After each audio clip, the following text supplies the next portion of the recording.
So I'm here to talk to you today about a problem that is not just a problem I've experienced personally, but is also a problem that threatens the very fabric of democracy, in a way. I'm Arikia Millikan. Already had a lovely introduction. And a bit about my background. I started off as a technology journalist and then became a disaster journalist. And then I started studying how technology can lead to disasters in the journalism industry. Bottom up, started out with an internship. I didn't have a kind of nepotistic intro into the journalism world like some people do. So money has always been pretty important to me in this field. And that's how I came to learn about Platishers. What are they? They're not just a platform, not quite a publisher, but something in between, this amorphous gray area. So not just an agnostic technology, but leaning more toward the publisher side, which is very opinionated and branded, and even the objective ones have their share of bias. So the term Platisher was birthed in 2014 by Jonathan Glick, and at the time everyone hated it. The editor-in-chief of Medium at the time, who was previously the editor-in-chief of Wired.com, who I worked with at both places, said it was the worst new word of all time. Offered some creative suggestions on how to fix it. But I could understand the appeal from the beginning. As a journalist by trade, we were used to seeing the industry collapse around us. It was a very grim scene, still is. It's not difficult working in corporate media to become completely disillusioned with the business models that run them, which are totally advertising backed, lots of pay cuts and layoffs all around. So when you want to go independent, try something new, but not abandon journalism completely. Self-publishing through these Platishers that offered a way to self-sustain economically while continuing to do the important work that we were doing sounded very appealing. And also for seasoned freelancers who are already working outside of the corporate ecosystems that maybe had a dedicated readership, it was even more appealing for them. Maybe could create some stability in a very volatile ecosystem while still maintaining the flexibility and freedom of typical freelancing.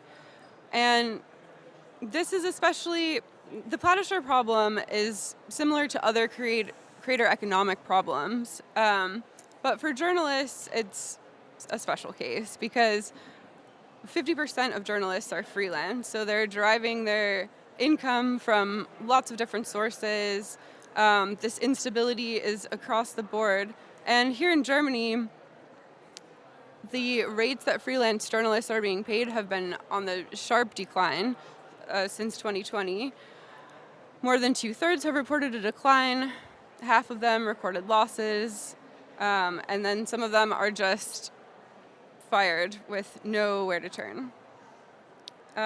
So ever since I left Wired, where I used to work, I've been looking for alternative business models to support journalism. And so in comes Silicon Valley, here to fill the unmet needs of industries, which is what they do. So they picked up on the gap in the ecosystem and thought that if creator economics could work on platforms like Kickstarter and Patreon, then why couldn't they also work for journalism? And by journalism, I'm referring specifically to people who are documenting life through the written word, specifically excluding marketers and people in that area because there's always someone who's going to be willing to pay marketers for their jobs, but with journalists, it's a little bit trickier. So these three companies are what I'm mainly focusing on today, the big three: Medium, Substack, and Review. And what I immediately noticed after my foray into the industry was what I like to call white knight syndrome. I'm not sure if I made this term up or if it's an established thing, but I began using it while I was working in Haiti after the earthquake, to refer to people who parachute into places and situations that they know nothing about and think that they're going to come out as heroes, saving the day. So here are quotes from all of the individuals who founded the big three platforms. They believe that their thing is really going to be what's going to save journalism. And what they created was not technologically complex. They basically reconfigured existing tools and connected them, pulled them together, slapped their logo on it, and called it a new invention. And they were very much of the mindset, which is typical in Silicon Valley: if we build it, they will come. But people did come, but it just wasn't the professional journalists that they had designed the platforms for. Who were these people? They were mainly in the founders' networks. That was how they seeded. So like through Silicon Valley, where they started these companies, those were the first users. So immediately people recognized that there was a lack of quality content on these platforms. Like they weren't off to a great start saving journalism. So very quickly they had to check their assumptions. Namely, the assumptions that professional journalists would just quit their jobs and come flocking to these new platforms with no other incentive than having a clean publishing experience. And what they quickly found was that they had to hunt for the journalists that were already established. It wasn't like YouTube, where the platform made these creators. They wanted the journalists to come in, leaving everything else behind, and signing on to these new systems. So the new philosophy became, if you pay them, they will come. And that's how they found me and got me roped into Medium in the beginning. My former company, LadyBits, was one of the first 12 paid collections on Medium. And this is probably the biggest compliment anyone's ever given me.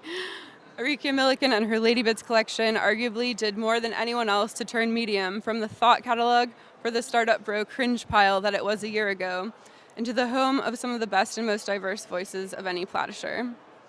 So I tried, but I left after a year because of the unfavorable situation.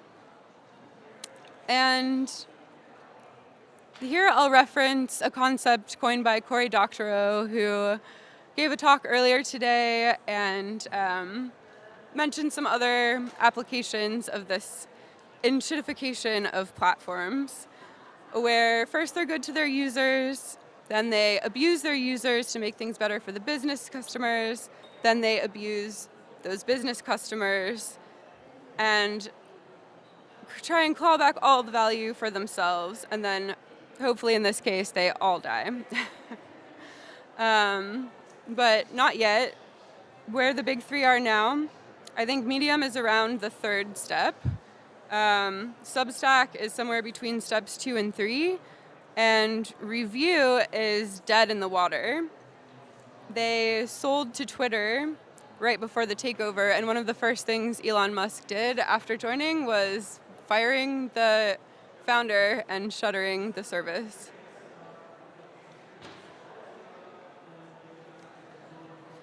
So this is the enshittification of Medium, which happened a bit under the radar. But there's a really great article by Laura Hazard-Owen on Nieman Lab if you want to go through the full history. There's a full timeline, and I'll post the link in the sources at the end of the talk.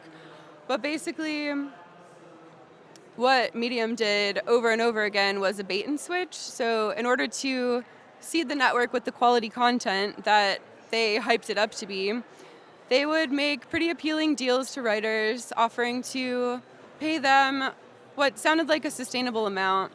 And then they would, what they called pivot. So they would stop paying the writers, or they would change their algorithm.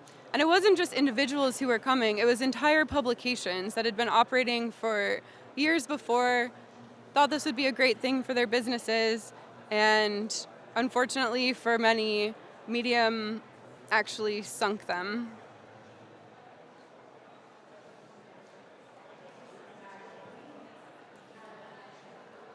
So here are some of the problems, which led Alexis Madrigal, who I used to work with at Wired, to question if Medium was a better place on the internet, like they all said, or just any old place where the same kinds of low-quality content would surface. Now we get around to Substack, which is still going strong in a lot of ways. And I had to go way back to find this article, which I knew existed because Hamish Mackenzie, one of the co-founders of Substack, interviewed me for when he wrote it in 2014 or 13.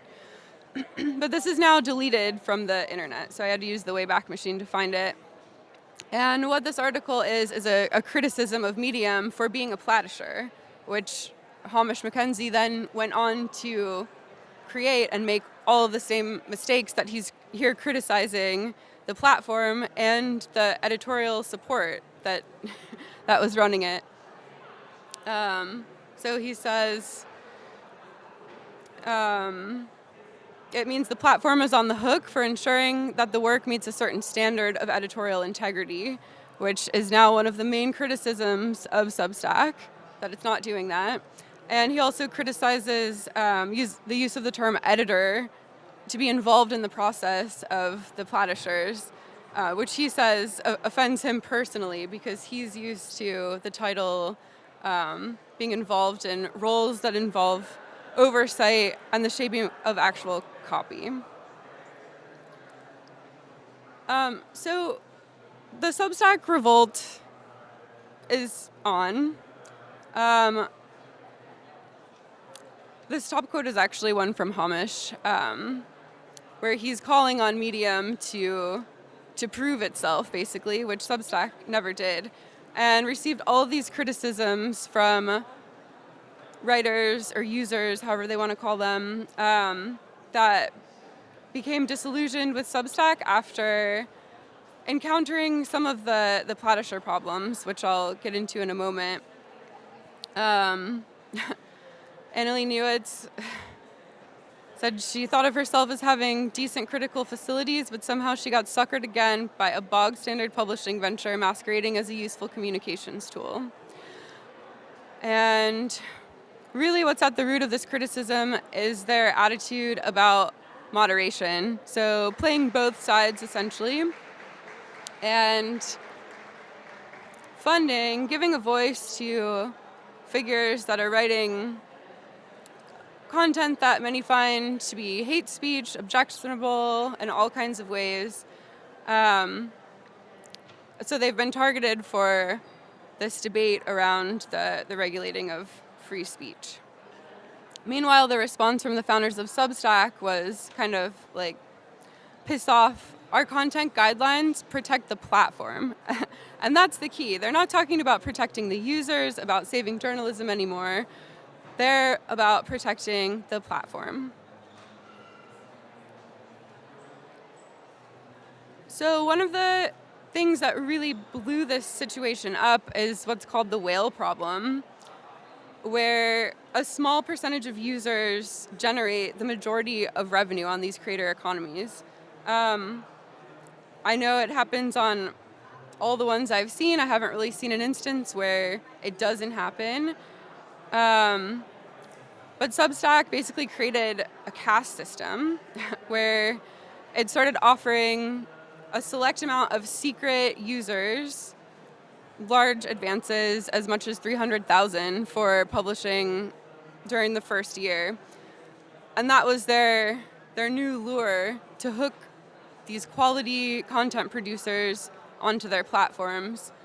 But these deals were not disclosed, there was no transparency, and some writers started questioning if the platforms were funding people whose values they didn't align with, people who weren't journalists at all, but were kind of reactionary conspiracy theorists, like anything to get the clicks, which is what everyone thought they were moving away from.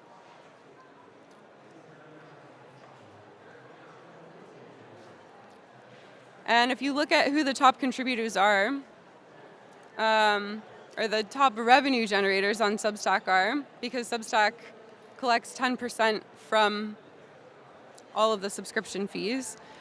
21 out of the 27 top performing newsletters are about politics and culture. So we're diving right back into the culture wars. It's the attention economy all over again. And then despite their full editorial staff that they brought on to refine the quality there, we have 5 anti-vax newsletters generating 2.5 million a year, and still they're throwing their hands up saying we're a platform, not a publication. So it's not our place to regulate. So why does it matter what the difference between platforms and publishers are?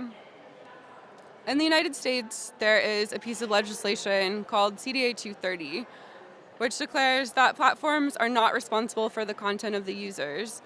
It says that we need these technologies to exist in the world, and so if the companies had to be responsible for the user-generated content, it would be harmful to the companies. But this is different from how publishers are treated, where they are directly responsible for the content that they develop for their publications. So what these Platishers are doing essentially is exploiting the legislative framework to have it both ways. And this is a framework that's meant to protect free speech. Pretty much all of the smart people in the discourse up until a few years ago were in support of keeping CDA 230 the way that it was, not reforming it, because to do so would have major implications on free speech, and would harm a good deal of people.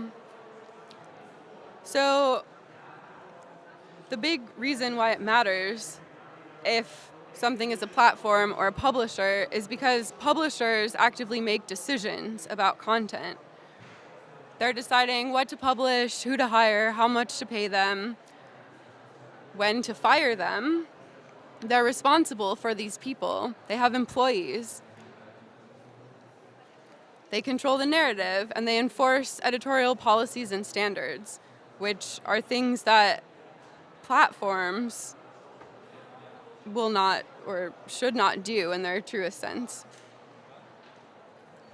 So this is maybe the best example of the Platisher problem that I could find, which is a really unfortunate one. So straight from Chris Best and Hamish McKenzie, the two of the 3 co-founders of Substack, what you see here, their resumes, and if you want to call it their founder love story, where, of course, they're working together on Substack, but previously they were working at a startup called Keek Messenger. And Keek was definitely a disaster in journalism and technology. It is one of the largest repositories for child pornography on the internet and gives predators direct access to children. It's been associated with over 1,000 cases of child abuse. And so this was their pet project. What you see in black here is a transcript from a podcast called The Darknet Diaries, my favorite podcast. And the situation now is basically that Keek Messenger, despite having all of this content on its platform, is asleep at the wheel. Nobody's responding to the messages because if they do, if they say they know about it, because now they're in like official law-breaking territory, like the FBI is hunting predators through the network, and the founders of Substack just up and left. That was how they decided to handle this moderation problem instead of getting ahead of it in a smart way.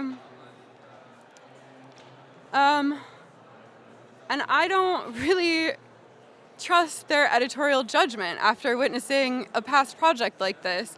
And I think it's a failure of a lot of journalists in the industry to not turn the lens back on their own bosses. It's something that happens in corporate media. There's a saying like, don't bite the hand that feeds. You don't want to mess with your paycheck. Just keep your head down and do what you're hired to do.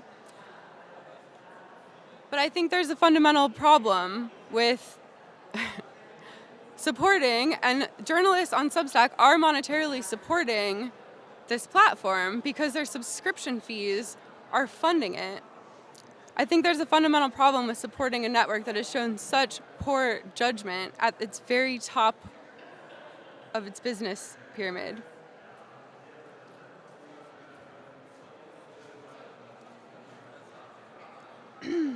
But hey, they're just a platform. They're not responsible for it.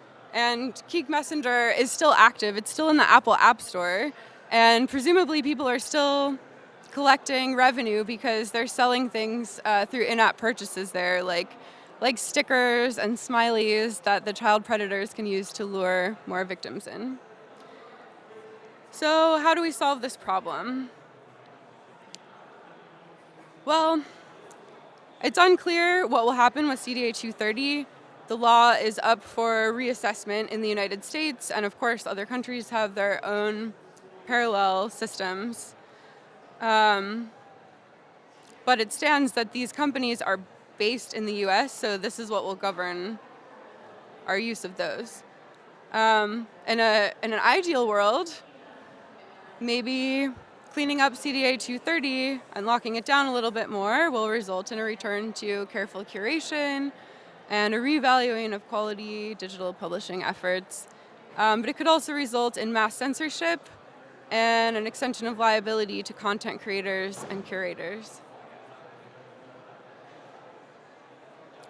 If it is overturned and the new law declares that platforms are responsible for the content of their users, then what's to stop them from just changing the terms of service and, for example, taking all of the content that was uploaded to Substack or Medium and feeding it into an AI system to train a program that will borrow words directly from the authors that believed they were the owners of their own content.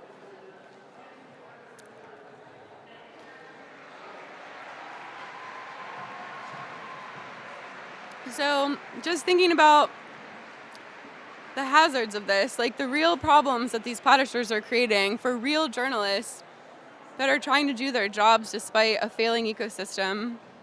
Revenue loss, IP loss. For example, when Review shuttered, they were given a few months' notice and then all the content that was there was deleted.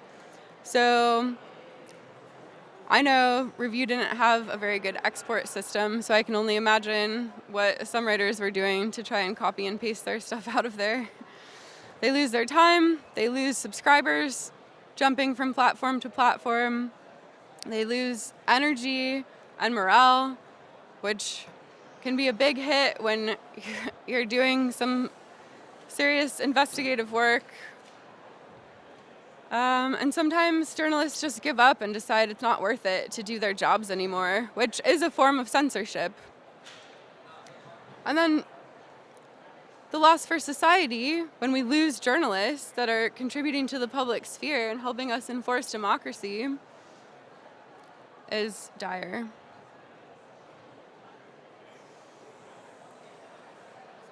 So taking a step back to look at the actual impact that these saviors of journalism from the tech industry had on the industry, they've driven the value of the written word down because just throw it up on Medium, start a Substack. If your ideas are good, then people will fund them. Except we know that's not true because people are funding reactionary ideas and viral content more than anything else. The subscription newsletter market is saturated. We've officially reached peak newsletter. Nobody wants to read another newsletter. Nobody wants to buy another subscription to a newsletter,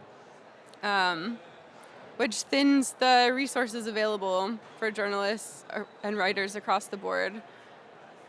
They've created a new network of walled gardens and islandified journalists who have ceased working together in editorial processes like what used to happen in newsrooms, and created a more isolated publishing ecosystem than ever before.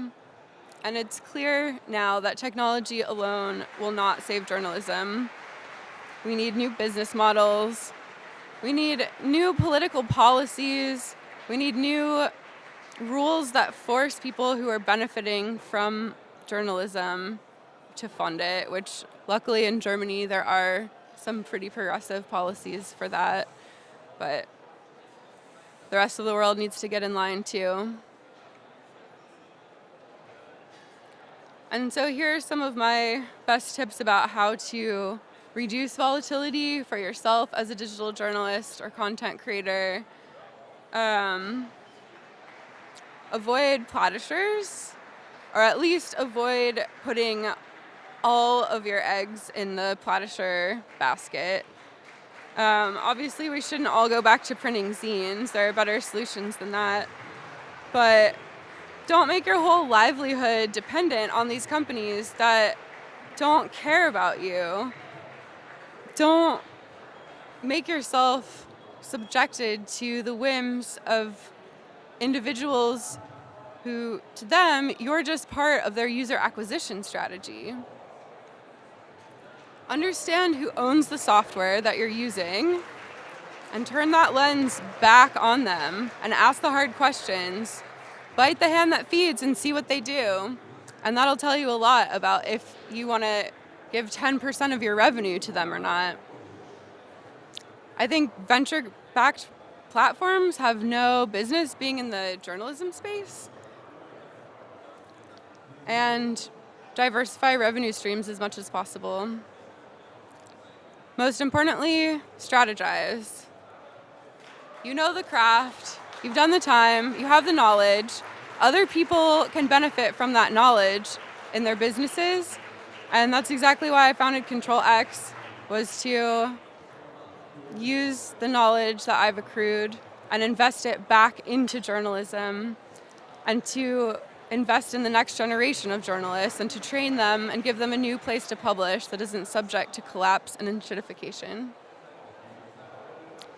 Thank you.